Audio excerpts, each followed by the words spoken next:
Bueno, comenzamos entonces la clase. Tarea dificilísima, decía un profe mío, de enseñar derecho, que es algo abstracto. Algo que ustedes no ven, que no saben si existe o no existe, o cómo viene la mano respecto al derecho, y poco les importa qué es lo que está pasando en esa cuestión o ordenamiento jurídico. Entonces, como para empezar a calentar motores, pregunto, ¿alguien hizo alguna vez algo legal? ¿Algo ilegal? ¿Algo dentro o fuera del ordenamiento jurídico? ¿Cómo? Dame un ejemplo. Uno, beber alcohol en la vía pública. Beber alcohol en la vía pública. Perfecto. Eso se puede considerar como una contravención, como una falta, que está mal porque está prohibido el consumo de bebidas alcohólicas en la vía pública. Si es que te agarra alguien y te dice que estás haciendo mal. Perfecto. ¿Alguien más hizo algo legal o ilegal? Un siniestro vial. Técnico. Nada de tenis, pelota en el auto, nada. Siniestro. Perfecto. Un accidente de tránsito. ¿Alguien más? ¿Algo? Escaparse de tránsito. Escaparse de tránsito. Todos están en la ilegalidad. El martes me contaba uno ¿cómo se llama? En radio, que nada, que él habían agarrado una vuelta en un barrio con una punta en el bolsillo. ¿Qué iba a matar? Le digo. No iba con una punta en el bolsillo por la duda me pase algo. Iba a pasar algo al que te quería hacer algo a vos, no a vos. Así que bueno, son todos delincuentes. ¿Alguien hizo algo más? Nada. Nada. Bueno, son todos ausentes de derecho. Como les decía recién, el derecho es algo abstracto. Entonces empecemos, como empiezo siempre también todos los años en la clase. ¿Qué han hecho hoy? Apenas se han despertado. Abren el ojo, agarran el teléfono. Lo agarran, entran a las notificaciones, WhatsApp, a veces alguien ha escrito a las 3 de la mañana, preguntándole dónde está, qué haces perdida, qué haces perdido, cosas así.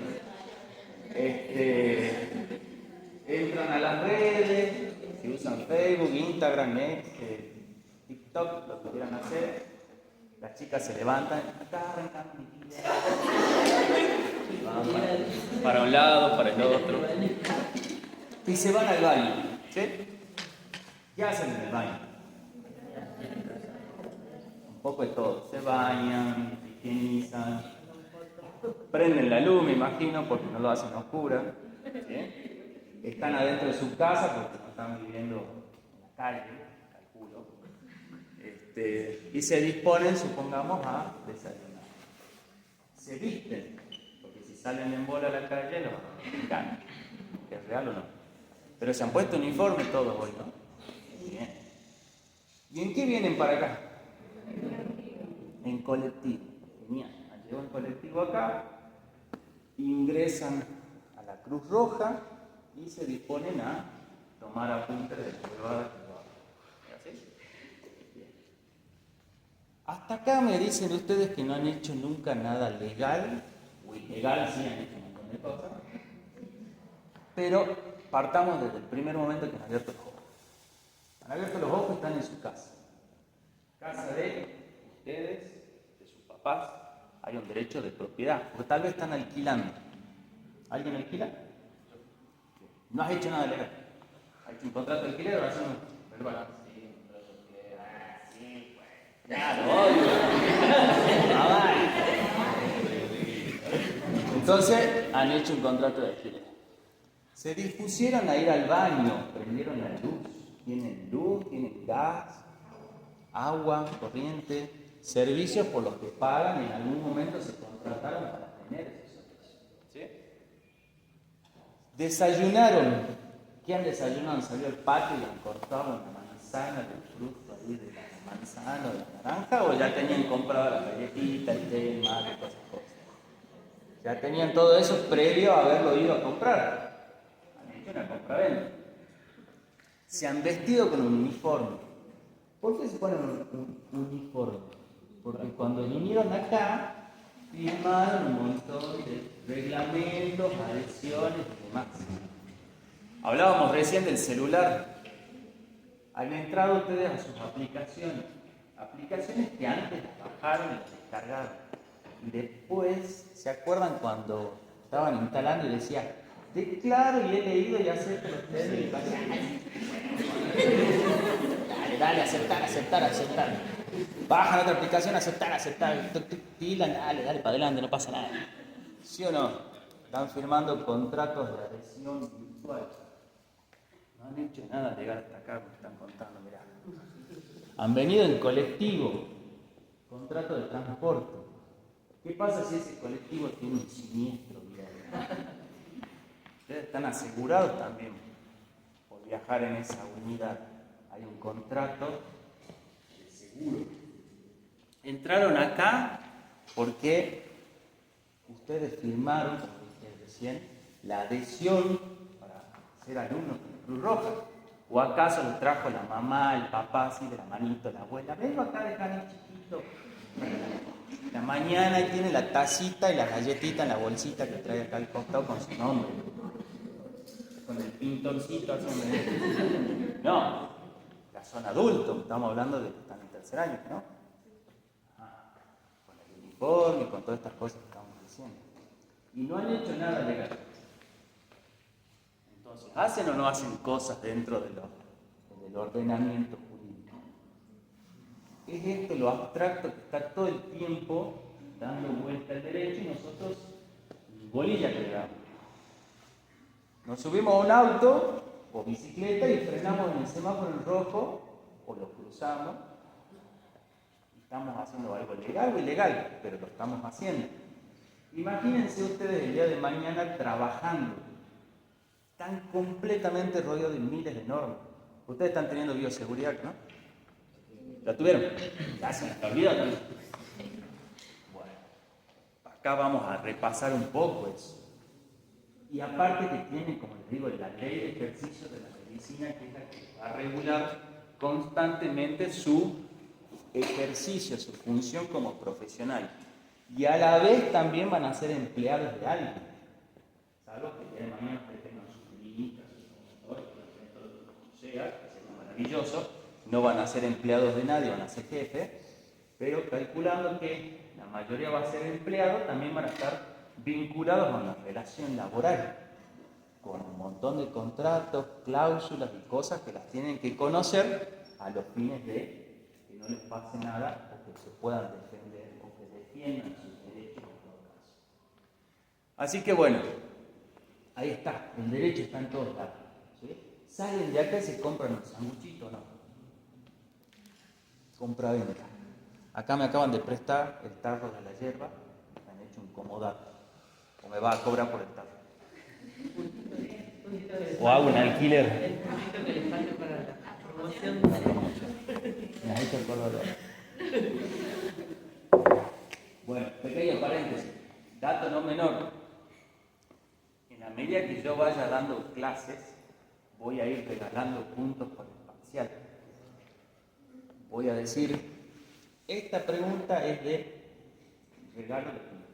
El que me la conteste bien, como tiene que ser, se lleva un punto. O sea que rifo puntos, digamos, durante las clases. Pero la tienen que contestar bien, ¿no? Por supuesto. Así que bueno, de esta manera ya empezamos a introducir.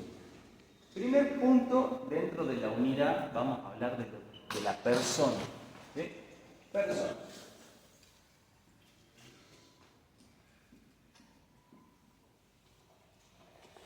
Ustedes vienen viendo muchas definiciones de persona. Acá en la parte médica, o de la parte de biología, decimos que es un ser que nace, crece, se reproduce y muere. Si lo vemos desde una óptica religiosa, un ser creado a imagen y semejanza de su Dios. Si lo vemos desde la psicología, un ser pensante, racional, que se distingue de otras personas. En derecho también tenemos una definición. Y vamos a decir que es todo ente todo ente susceptible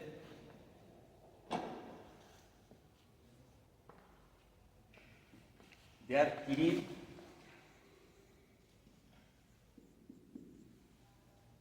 derechos y obligaciones. Un ente susceptible de adquirir derechos y obligaciones.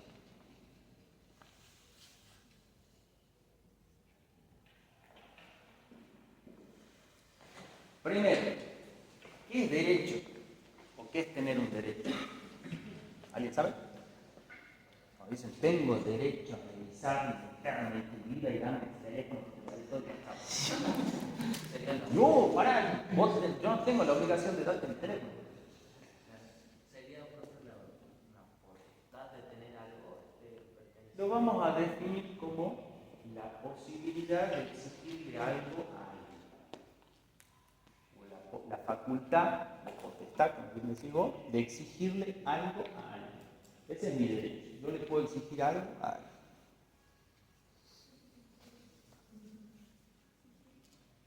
Y la obligación va a ser lo contrario, dar ese algo al que me lo está exigiendo o al que me lo está pidiendo.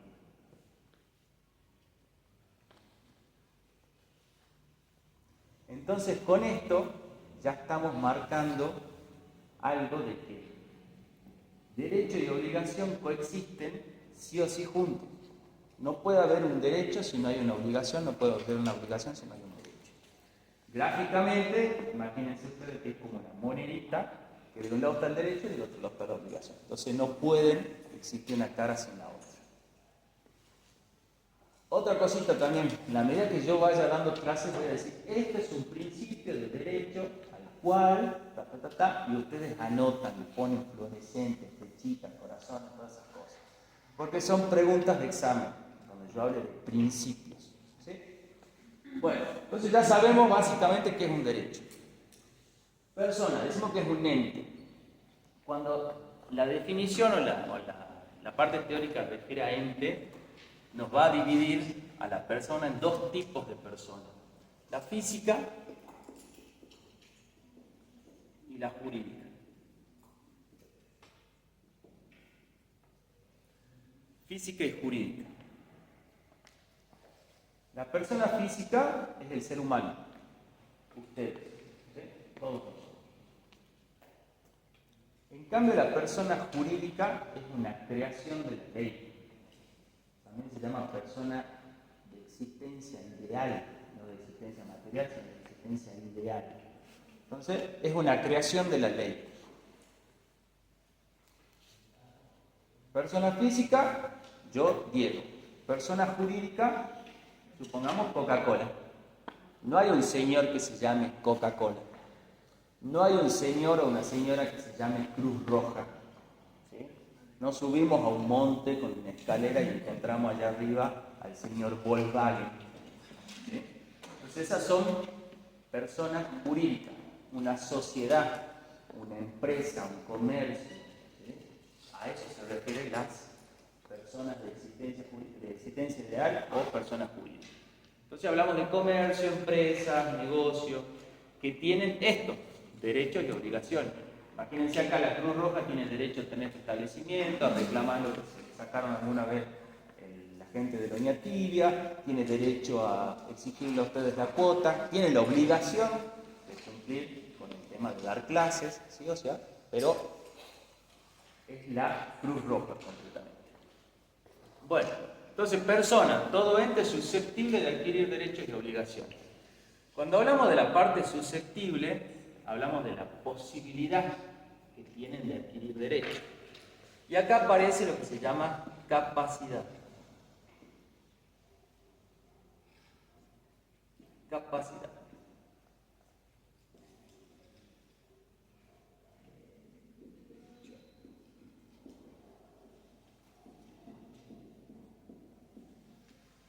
La capacidad. La persona tiene capacidad.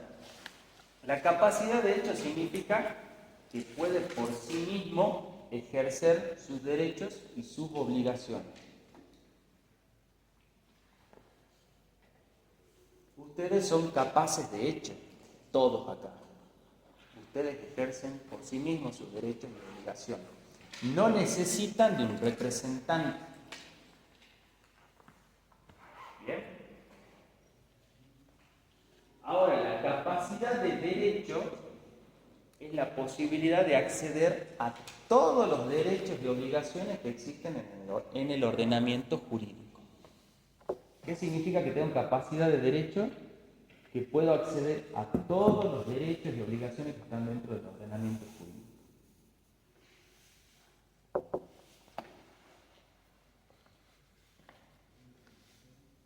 ¿Qué significa esto?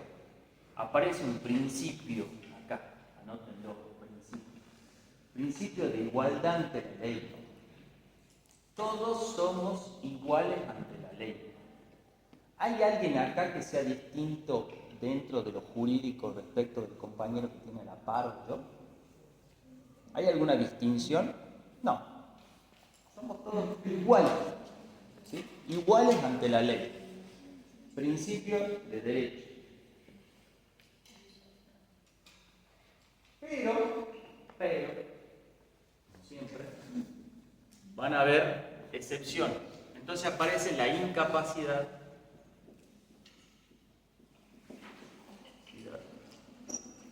de derecho. La incapacidad de derecho. La incapacidad de derecho significa que no voy a poder acceder a ciertos derechos y ciertas obligaciones del ordenamiento jurídico, pero la ley específicamente me va a decir cuándo, cómo y por qué. ¿Sí? Y lo vamos a poner con un ejemplo.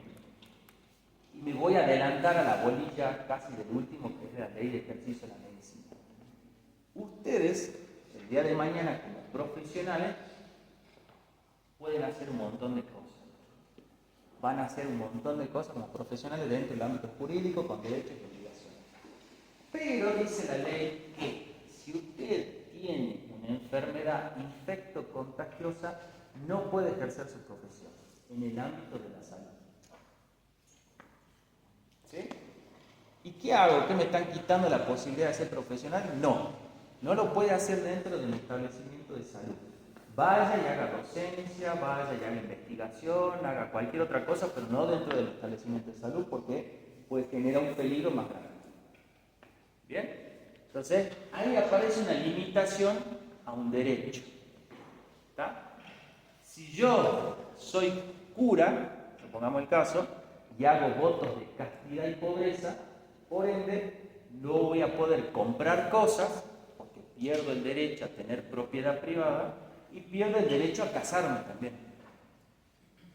Entonces ahí la ley puntualmente me dice cuándo hay ciertas incapacidades de derecho. El presidente, supongamos, por ejemplo, no podía dar clases porque tiene que dedicar su tiempo completo al mandato presidencial. ¿Está? Entonces, puntualmente la ley me va a decir cuándo puedo o no puedo hacer algo. Ahora, tenemos también las incapacidades de hecho.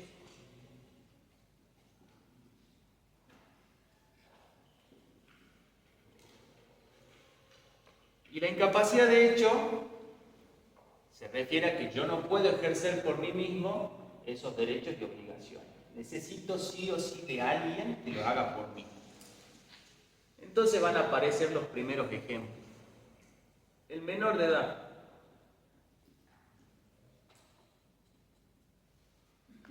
Primer ejemplo.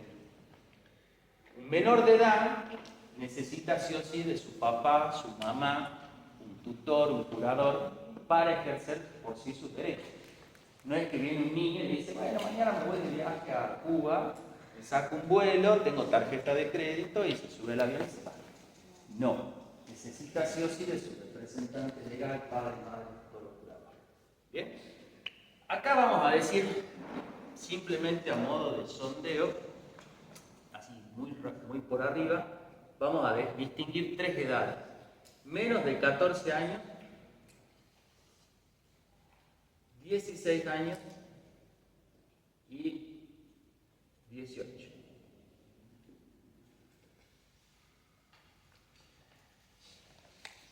palabrita que se va a presentar un montón de veces en la medida que vaya dando clase. El menor de 14 años no tiene discernimiento. Discernimiento. ¿Qué significa que no tiene discernimiento? Que no sabe entender qué está bien o qué está mal. No puede comprender, no sabe dilucidar si esto que está haciendo está bien o está mal.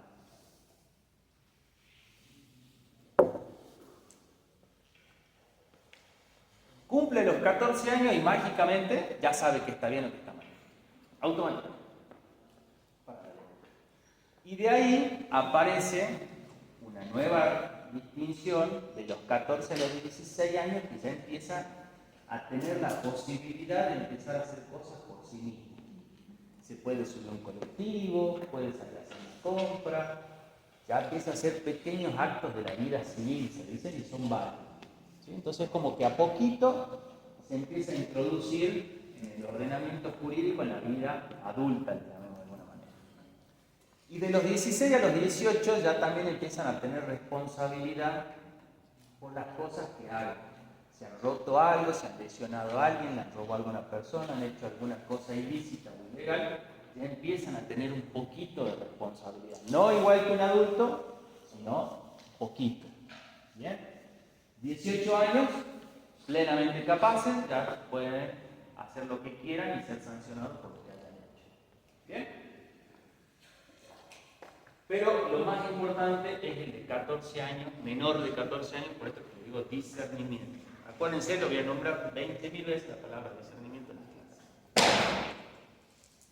Otra persona que es incapaz de hecho, los que tienen síndrome de Down.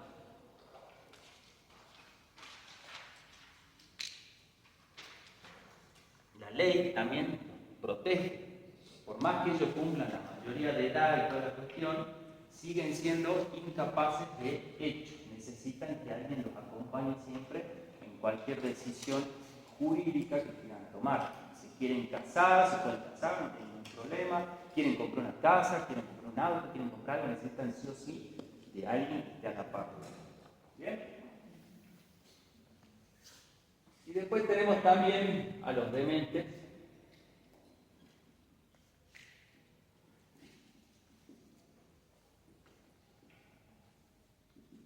Dementes y sordomudos. Pero el sordomudo que no sabe darse a entender por ningún tipo de lenguaje. ¿Sí?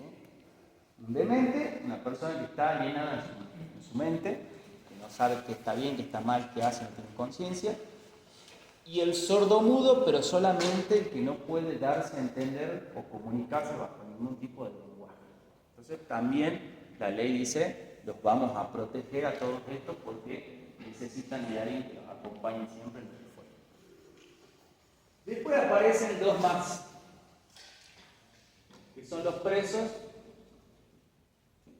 y los quebrados, los fallidos. Los presos o los que están en quiebra, vamos a poner acá quiebra mejor, quiebra, concurso o bancarrota. Todos esos términos son válidos.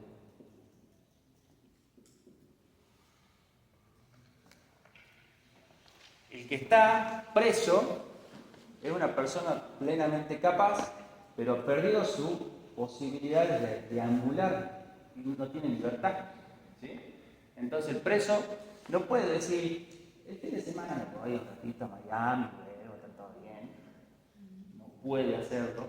No puede decir, chango, ya vuelvo, me voy, compro un auto y vuelvo.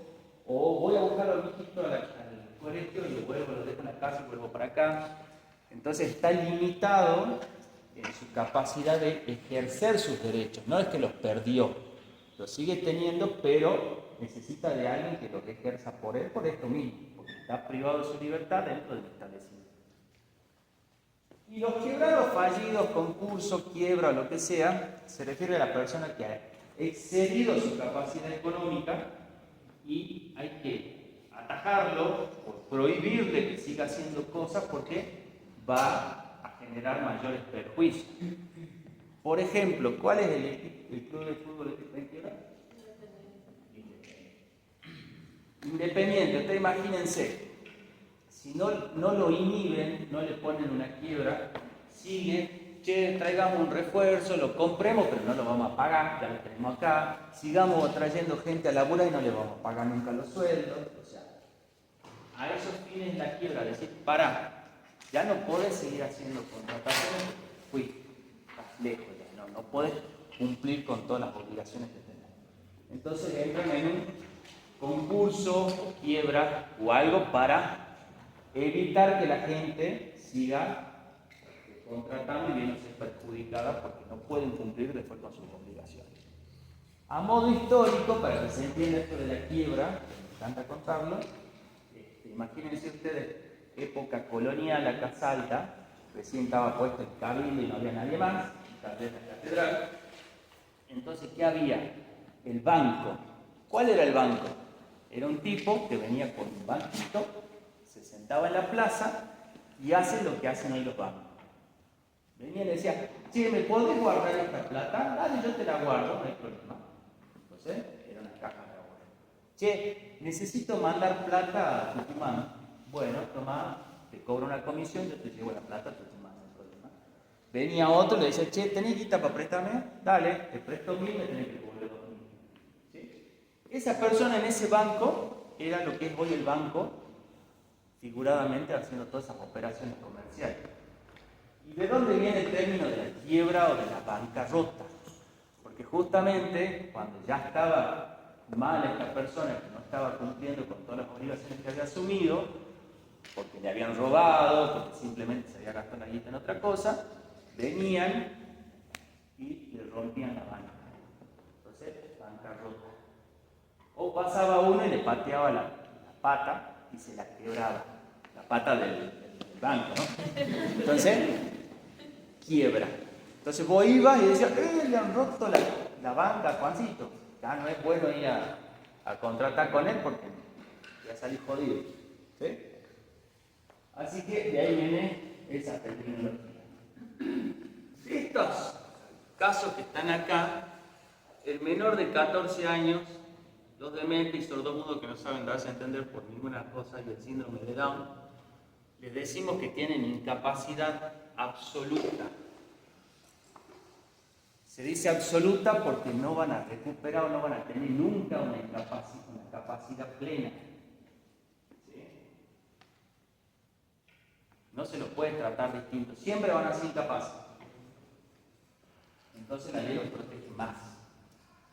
Los otros, los presos, la quiebra, o por supuesto cuando ya cumplís la mayoría de edad, pasás los 14 años ya empezás a tener una incapacidad relativa. ¿Y por qué se dice relativa? Porque en algún momento vas a tener de nuevo tu capacidad plena cuando te liberen o cuando vuelvas a pagar todas tus deudas o cuando ya cumplas la mayoría de edad. Cambio, los otros no hay forma de cambiarle la situación. Son incapaces absolutos. ¿Bien? Bueno. Miren de la definición de persona todo lo que acabo de sacar. Después vienen y me dicen, persona, alguien que puede tener derecho a obligación. Y el profe nos da más. Así son. Bueno, ¿cuándo comienza a existir la persona? Y acá comienza el cuidado.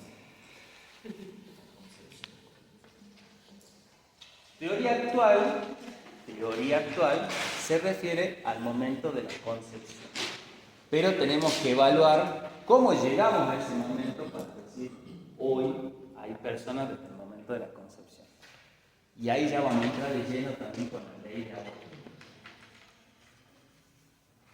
Considerar que existe persona o que hay vida eran los fines de decir, a partir de acá, lo consideramos un sujeto que tiene derechos y obligaciones. ¿Sí? Entonces nos rebobinemos siglos para atrás, que estaban los romanos, que son los que han generado, digamos, la mayor cantidad de antecedentes de derecho, porque casi todo el ordenamiento jurídico del mundo está basado en el derecho romano. Entonces, ¿desde cuándo ellos creían que había vida? Porque en esa época no había hematese. Entonces, ¿qué hacemos para considerar que hay persona y que hay vida? Entonces, en esa época, imagínense, que venía Ulises y toda esa gente y decía, sí, me he hecho cagar con una medusa, se me cruzó un cíclope y me agarró a la piña, había un minotauro y un centauro y me puse a charlar con ellos, hay una bruja, bueno. Entonces, ¿qué hacían? Que nazca la persona, decían, que nazca, que tenga forma humana y tiene que vivir 5 días. Pasado todo eso, recién lo consideramos persona. Miren ustedes. Bueno, si nacía minotauro, cíclope o algo, ya no era persona. Si se moría dentro de esos 5 días, no había sido nunca una persona. Como ven que no están naciendo minotauros, centauros, cíclopes, medusa, sirena o algo, dice, che, este requisito ya está de más, lo saquemos y retrocedamos un poco el tema de los días y digamos que tiene que nacer y convivir. Si nace muerto, nunca fue persona. ¿Bien? Seguimos evolucionando en siglos, en años y demás, y por supuesto, ¿para quiénes son las leyes? ¿Para la plebe o para la parte importante, poderosa? Bien. ¿Para quién? ¿A quién querían proteger con esto? A los herederos, el imperio, la corona.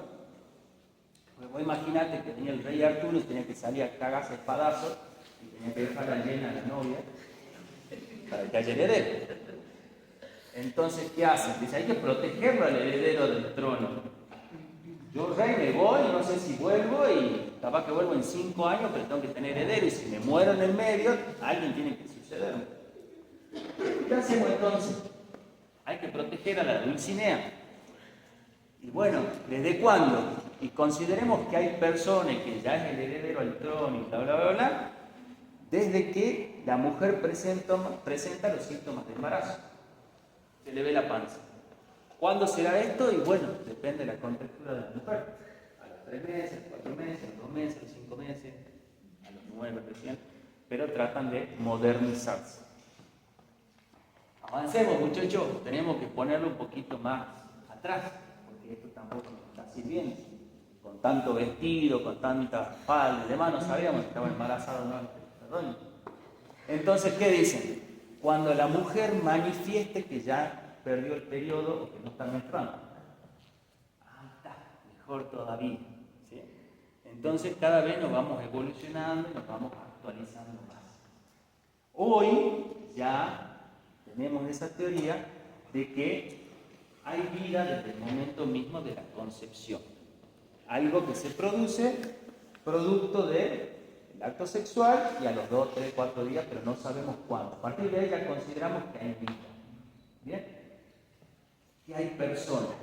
Porque esa personita ya puede ser heredera de alguien, ya puede tener derechos, ya puede tener un montón de cosas a su favor. Nosotros, dentro de nuestra Constitución nacional, tenemos el reconocimiento a la vida desde el momento de la concepción. Me estoy adelantando a derecho constitucional. Y a la vez tenemos firmados tratados internacionales en donde todos los países se ponen de acuerdo y dicen, hay vida desde el momento de la concepción. ¿Bien? En lo que se llama la jerarquía de las normas, es decir, la posición que hay dentro de las leyes, lo que está puesto en la Constitución y a la par de la Constitución, que son estos tratados internacionales, no puede venir algo de abajo a modificarlo. Tiene que venir algo de arriba, que en este caso no hay nada más, tiene que modificarse esa línea, no se puede modificar desde abajo. ¿Bien? Entonces, empiezo a hablar de la ley de aborto. Y ojo, para los que están empezando a escuchar, no soy ni pro, ni de uno ni del otro. ¿Está? Voy a dar una opinión personal. ¿Okay? Pueden tomarla como no la pueden tomar. Entonces, empezamos a hablar de la ley de aborto, porque es importante el respeto de la vida. Antes se discutía más, pero ahora ya la tenemos sancionada. Como ley nacional, está por debajo de la Constitución. ¿Y qué está haciendo esta ley? Chocando con lo que dice la Constitución y el Tratado Internacional que reconocemos que hay vida. Entonces, ¿qué había que haber hecho? Modificar la Constitución para que esta ley encaje bien. ¿Por qué? Por esto que les vuelvo a decir recién. Si las leyes normalmente se hacen para las personas que realmente las requieren, entonces de esa manera empezamos a atentar contra un montón de principios del ordenamiento jurídico, que lo vamos a ver en constitucional. ¿Sí? Viene uno y dice, che, necesito una ley que me deje hacer tal cosa. Digo, no, pero está la Constitución por arriba, no podés ir en contra de eso. No importa, metele igual. Y le meten igual. ¿Está? Entonces es muy peligroso el tema de apoyar o afirmar estas leyes que contradicen una estructura y ponen en endeble todo lo que tenemos como principio, vuelvo a decir. Entonces, acá, ¿qué opiniones merecen el tema del aborto? Que me pueden decir ahí. ¿Quiénes están a favor y quiénes están en contra? Bien, ¿por qué?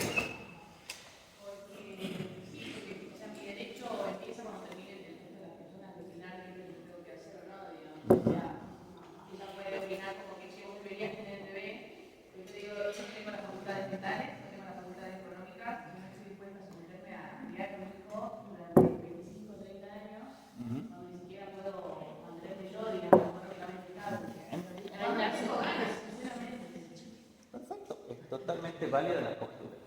¿Alguien más quiere decir algo? Alguien que diga no por tal cosa, no nos vamos a pelear acá. Después se van a enojar todos conmigo cuando digo cosas. ¿Alguien que esté a favor de la vida o son todos pro aborto? A ver, yo soy claro, porque yo soy, digamos, de la idea de que un embarazo es planificado. O sea, vos sabés de que si tenés relaciones sexuales con una persona, no vas a recibir $1.000.000, vas a recibir una criatura. Un millón de problemas. Exactamente. Entonces tenés que hacerte cargo de tus acciones. Perfecto, está bien. Para mí. Bien. Alguien que sea así muy fana pro vida, ¿no? Pro vida. Tengo una postura de que si, a ver, hay 1000 métodos para cuidarse hoy en día y son accesibles todos, pero no todos son confiables y no todos son seguros. Pero si una hizo todo para cuidarse y con la pareja también y sucede que queda embarazada la persona, está en todo su derecho de abortar, porque no lo planificó, no lo quiere y se cuidó de él. Pero también estoy del lado de que si no te cuidaste, que si también hay educación, porque hoy en día se puede decir que hay educación en todos lados, hasta en el internet. Entonces, si decidiste no cuidarte, tendrías que aceptar la responsabilidad. O sea, que estoy de un lado y del otro. Muy bien. Me gusta porque son argumentos que no me están dando en los otros cursos, como el profe, es la violada. No vamos a hablar de eso, necesito. Son argumentos. Son cosas, yo creo que son casos específicos, ese tipo de cosas. Para mí, por lo menos, son cosas específicas. Bueno, yo voy a hacer una crítica a la ley en concreto. Ya la primera crítica es esto de que contradice el ordenamiento jurídico por esto de la jerarquía. ¿Sí? Como críticas, ¿por qué dije yo voy a dar mi opinión personal y quiero escucharla de ustedes? Porque el ordenamiento jurídico es de interpretación. ¿Sí? Y obviamente ustedes lo que yo quiero es que piensen, se les abra la cabecita, se salgan de un casillero de un color verde o azul, o de hacerse de River o de Boca, o kirchnerista o antikirchnerista, ¿sí? No tenemos la necesidad de ser bipartidistas en el sentido de que soy fana de una idea o soy fana de la otra. Entonces mi intención también es que ustedes se les abra la cabeza y piensen. Primero, cosas que no se han dicho, por ejemplo. El tema de lo que es la violación en concreto, hablan de que le permiten a la mujer evitar el trajín judicial que sí existía el aborto terapéutico para ir a pedir una autorización para que se le haga un aborto. Bueno, ese argumento es totalmente indeble, falso, no es sostenible. ¿Y por qué? ustedes, mujercitas y los muchachos que están acá, quiero creer, gracias a Dios, y ojalá nunca les pase, no han sido víctimas nunca de un abuso sexual. Cosa que yo sí lo he visto con clientes. Imagínense a una mujer que es abusada sexualmente y tiene que salir corriendo a la comisaría a dar su fe y testimonio de lo que le ha pasado.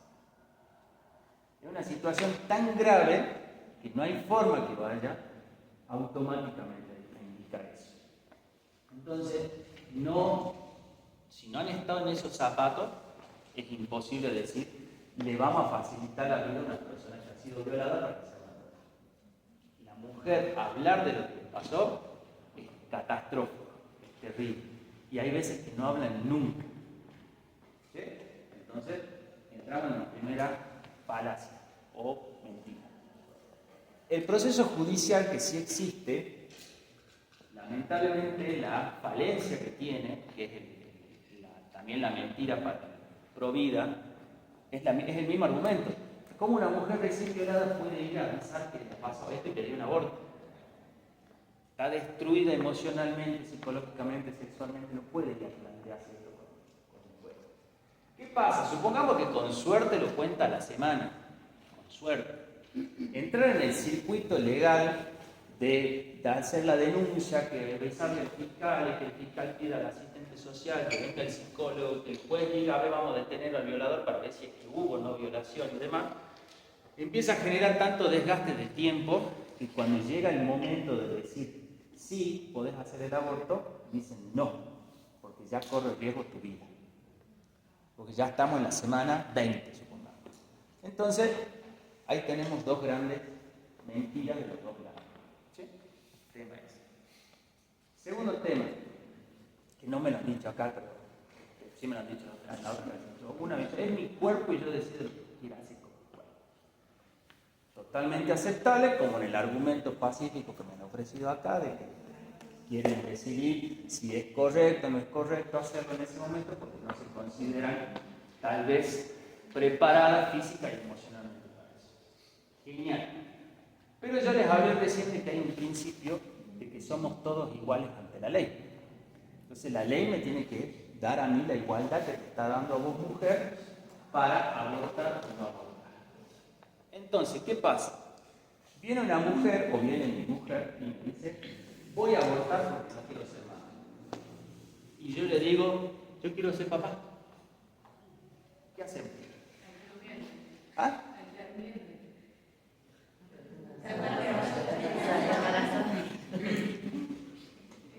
Pero yo no lo voy a hacer al laboratorio, yo lo quiero hacer a la vieja. Bueno, pero el tema en ese sentido también es traumático, digamos. Un embarazo deseado o no, sigue siendo traumático.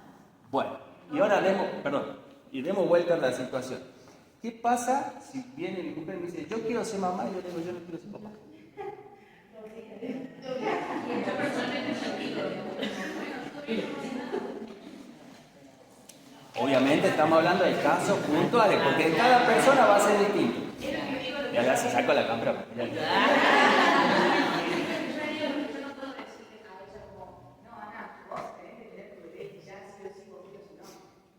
Está bien, pero voy a eso, a que si a la mujer le están dando el derecho a tener o no maternidad, ¿por qué el padre no puede tener derecho a tener o no paternidad? Porque después viene todo el enjuague que después viene del ADN, porque no lo quiere reconocer, y la cuota alimentaria, y hay que hacerle juicio, y hay que meterle evidencia, y un montón de cosas. Entonces ya tenemos ahí una disparidad, producto de una ley que ha salido más o menos hecha y no está viendo lo que está por ahí. ¿Bien? Entonces son cosas como para ponerse a pensar, para ver si esto es correcto, está bien o está mal.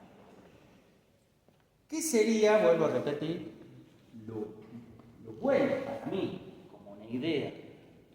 El uso de una ley, o sea, que exista una ley no significa concretamente que yo voy a hacer uso de esa ley también, porque las mujeres que no quieran abortar, exista la ley de aborto, no lo van a hacer.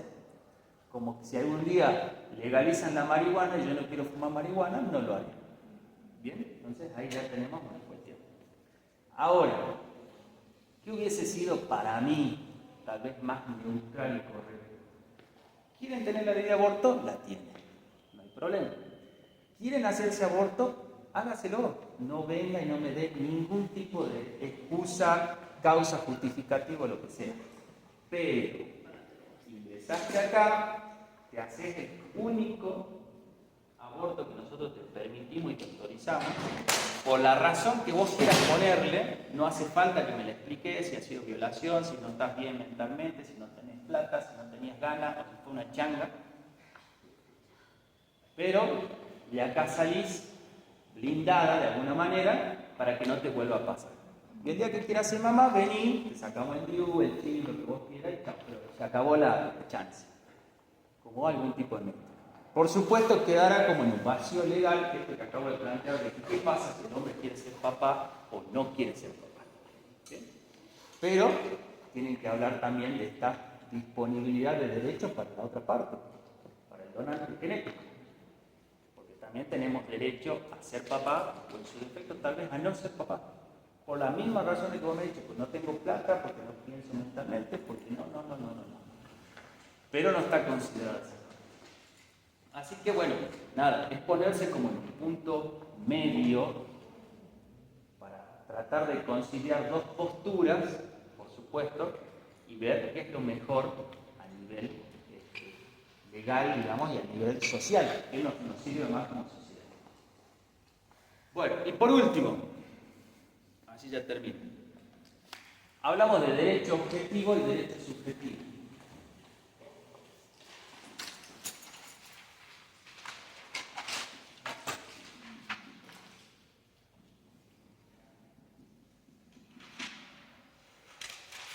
Ya nos salimos de todo este tema y empezamos a hacer chistes. Todos así, tensos, están mordiendo fuerte. El derecho objetivo se refiere a todas las normas que existen en el ordenamiento jurídico. Todas las normas que están en el ordenamiento jurídico. Entonces hablamos de leyes, códigos, constitución, ordenanzas, reglamentos, artículos, todo lo que se le ocurre. Eso constituye lo que se llama derecho objetivo. Y el derecho subjetivo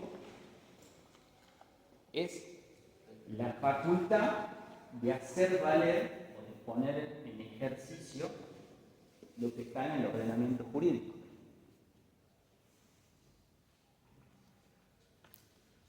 La facultad de poner en ejercicio o hacer valer lo que está en el ordenamiento jurídico.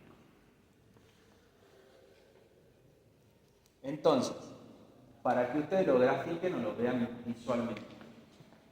¿Han visto alguna vez un despacho de un abogado? Aunque sea una película. ¿Qué es normalmente el escritorio del abogado? Hay papeles, la computadora con la que se trabaja y demás. Y atrás, lleno de libros. ¿Sí? Bueno, lo que está atrás del abogado es el derecho objetivo. Todas las normas, los códigos, las leyes, las ordenanzas y demás. Lo que está en el escritorio es el derecho subjetivo. Esa puesta en movimiento, ese ejercicio de lo que está diciendo la norma mediante una demanda, mediante un reclamo, mediante una contestación.